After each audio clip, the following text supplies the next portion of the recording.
আসসালামু আলাইকুম। Yamaha MT-15 bike. তো বাইকটা চলছে 2200 কিলোমিটার। তো এটার এয়ার ফিল্টারটা জাম হয়ে গেছে। তো আর 1000 কিলো তো পরিষ্কার করা হয়েছিল, তারপর থেকে আর ক্লিন করা হয় নাই। তো এটা এখন এয়ার ফিল্টারটাকে আমরা খুলবো। তো এয়ার ফিল্টারটার আগে খুলছিল যে একটা কাজ করে রাখছে, আমি আপনাদের বলি।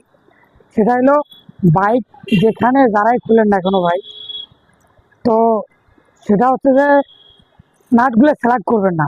এই যে ভাই বাইকটা একজনের কাছে সার্ভিস করছিল, এয়ার ফিল্টারটা খুলছিল মনে হয়, যেটা দেখলাম আমি, যে সাইডের যে ইয়ে নাটগুলো থাকে সবগুলো সেলাক মারা গেছে, এগুলো সেলাক মারা। ঠিক আছে। তো মানুষের বাইকটা হলো শখের বাইক, এই নাটগুলো কিন্তু অ্যাভেলেবেল মার্কেটে পাওয়া যায় না, যে ইয়া হয়ে যায়, পাওয়া যায় তাইলে হইলে হয় যে না সেলাক হচ্ছে, দেখেন ভালো দেখেন, জাম হয়েছে।